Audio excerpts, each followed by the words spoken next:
The Department of Tourism says they've received complaints of non-compliance by some restaurants since the move to Alert Level 2 of the COVID-19 risk-adjusted strategy. Now, for more on this, as well as other tourism-related issues, as September does mark Tourism Month, I'm joined by Hlengiwe Nhlabathi, Tourism Spokesperson. Good to have you with us this afternoon. And I guess happy Tourism Month to you. Tourism Month to you too, Thami, and thank you for having me.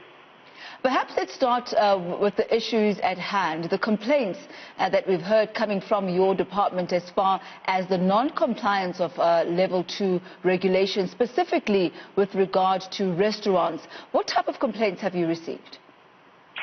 Yeah, we have been inundated with complaints coming. In fact, these complaints are coming from everybody who was seeing or noticing something around some of the establishments. And the practice of regarding these regulations has obviously raised a lot of concerns to movements as well as government. So in terms of directions and protocols, we are informed, in fact, that these practices include restaurants not opening during curfew, for instance. Basically, they're operating during curfew and offering takeaway alcohol. And general non-adherence to social distancing or wearing of masks is required by law, amongst other violations. Well, we do understand that there is supposed to be some sort of a penalty that those who are non-compliant pay. Have you had many of these paying those penalties? Well, Thami, as you may know, that obviously with the law enforcement authorities, once this matter or such matters are identified, they should be reported because obviously it is in violation of the directions we've posited. Also, the other concern is that it also risks these businesses' licenses and also it endangers the safety of the patrons or customers that come to these establishments. Because if you can remember, the Minister has been engaging with business for quite some time, or industry as a whole, and we came up with protocols, and these protocols obviously are protocols that need to be adhered to. And industry did agree to say that this is going to be a matter that takes priority, but as we are getting the reports, it really is quite concerning. Because even yesterday, this morning, Minister has written letters to restaurants insisting and appealing yet again to them to cooperate as they had undertaken. It has been a long way coming for us to open up as a sector. We're having all these tourist activities now opening up, and people are able to travel across provinces, and we cannot reverse the gains that we have achieved thus far. So the letters themselves are in a sense to appeal to industry to cooperate so that we don't see any eventuality of a possible shutdown of the sector again. We cannot go back that route again. We are forging ahead towards recovery, and that's our main focus. And how have South Africans reacted to the opening up of at least the internal borders of the country and the loosening of restrictions as far as tourism entities are concerned? Are people going out and enjoying the amenities? Are they booking into the restaurants? Has the tourism industry started picking up again?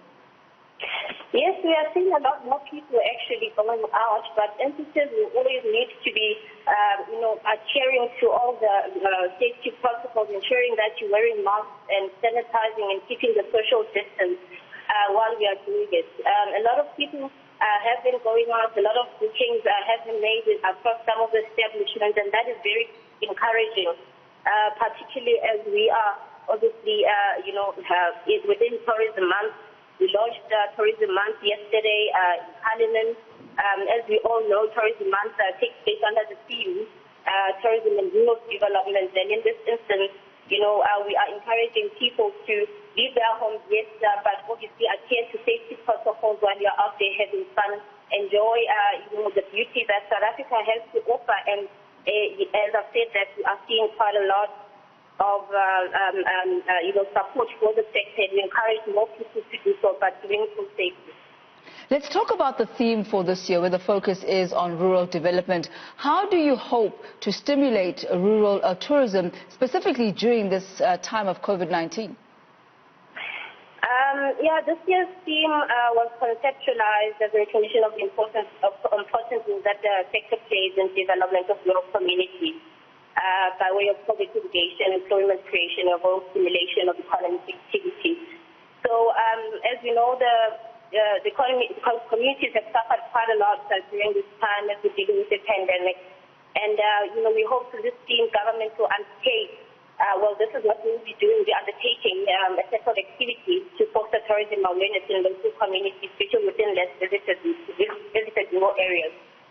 Just yesterday we were in Cullinan. We started on Sunday. We visited the Hlengiwe Township as part of the activation. And, the 2 weeks ago, Minister was in the VAR where we went out for other activities and engaged with some of the sector players who were telling us their stories about just how much of a reprieve the opening of a sector has been for them, the fact that they will be seeing more people coming to their establishments.